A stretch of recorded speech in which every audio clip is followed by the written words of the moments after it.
सुप्रभात। आज हमें पढ़ना है हिंदी प्रथम का अध्याय 3 वृंदा। वृंदा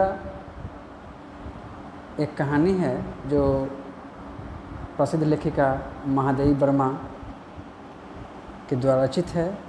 यह कहानी उनके रेखाचित्र विद्या पर आधारित एक अनुपम रचना है। यह रेखाचित्र उनकी सुप्रसिद्ध कृति मेरा परिवार से संकलित है। प्रस्तुत निबंध में वृंदा जैसे अति साधारण प्राणी की चेष्टाओं का सजीव चित्रण करते हुए उसे एक अस्मरणीय व्यक्तित्व प्रदान किया गया है।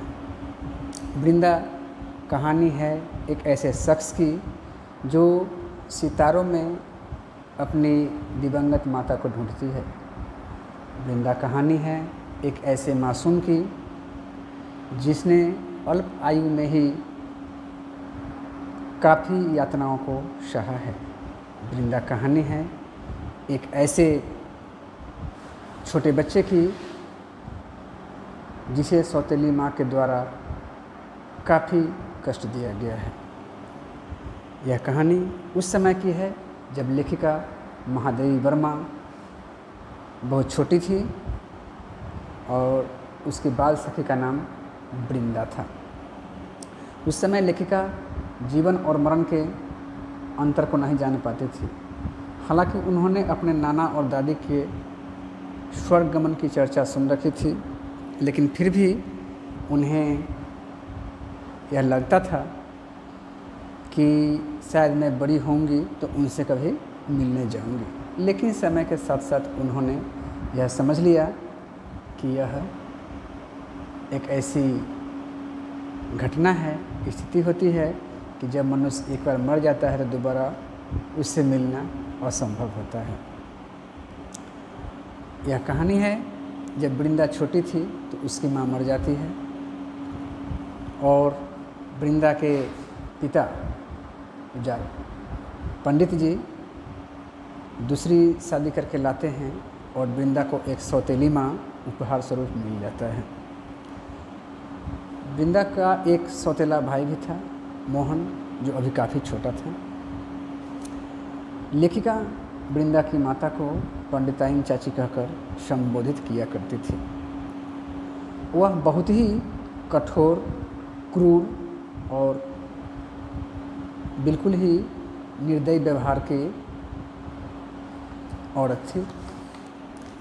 जब कभी भी लेखिका अपने से वृंदा की तुलना करती तो उसे लगता कि जब सुबह होती है मुझे जगाया जाता है, प्रेम से दूध पिलाया जाता है या फिर अनेक तरह की सेवाएं उपलब्ध हो जाती है। लेकिन उसी समय वृंदा के घर से कोलाहल की आवाज़ आती है, तीखे स्वर, अभागी मरती ही नहीं, मोहन का दूध गर्म होगा, इत्यादि बातों से उसका स्वागत किया जाता था। कभी कभी महादेवी वर्मा छत पर जाकर यह देखने का प्रयास करती कि किस प्रकार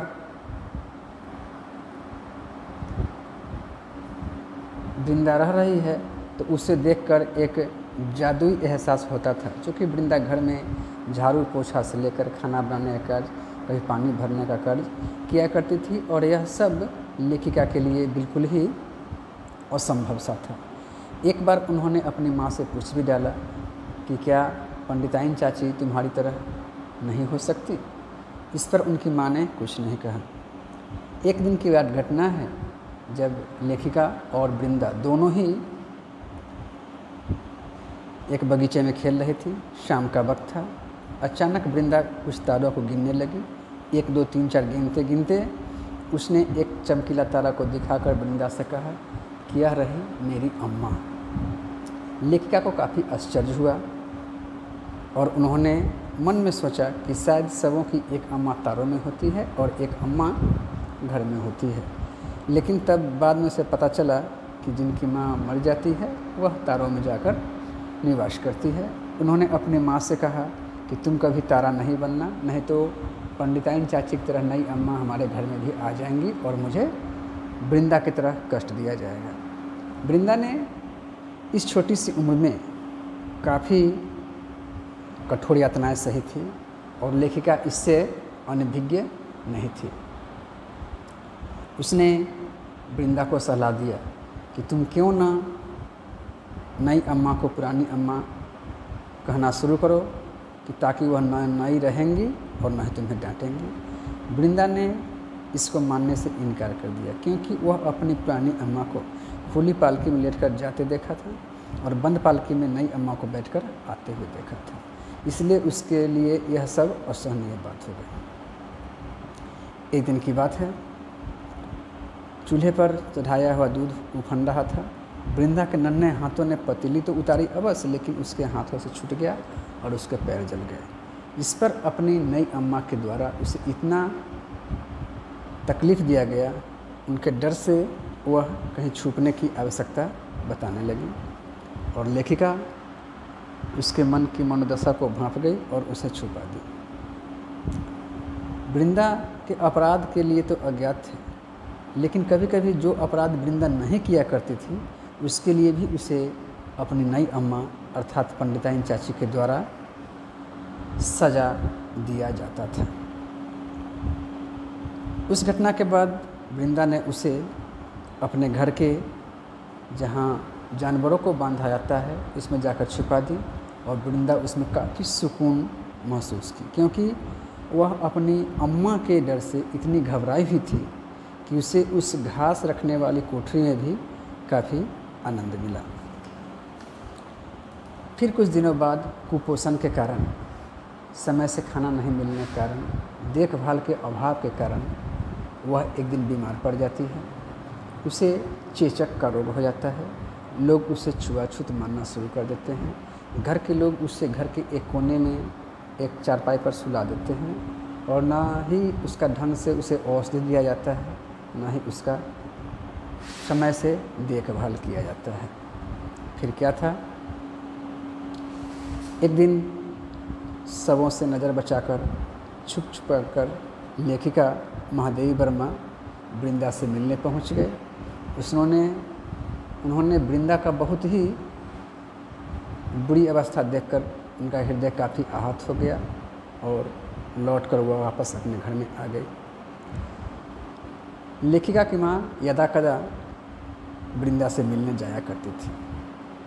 एक दिन सुबह सुबह लेखिका की माँ को रुकिया नामक एक महिला ने बतलाया कि वृंदा की मौत हो गई है।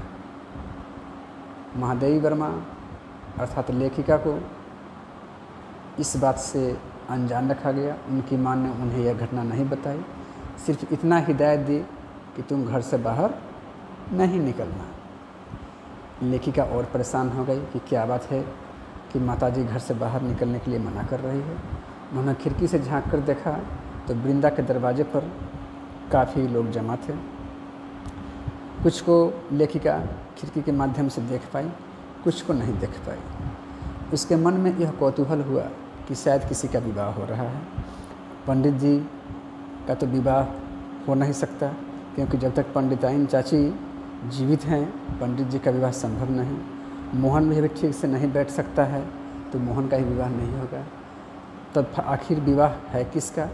तो उसके मन में आया कि शायद वृंदा का विवाह होगा और उसने मुझे बुलाया नहीं, इसलिए उन्होंने यह प्रण किया कि मैं भी किसी शुभ कार्य में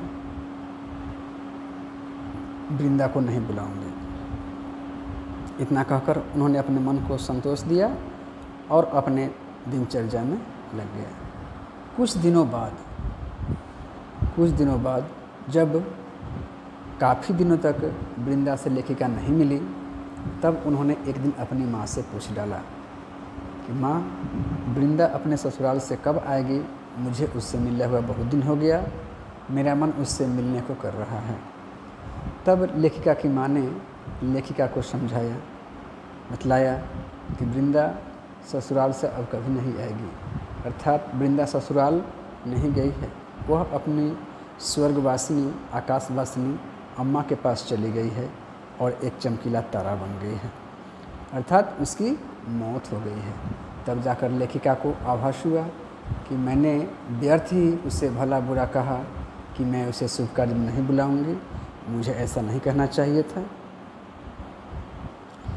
यही इस कहानी का मूल सार है, मूल भाव है। इसका शब्दार्थ आप लोगों को भेज दिया गया है, प्रश्नोत्तर भी भेज दिया गया है।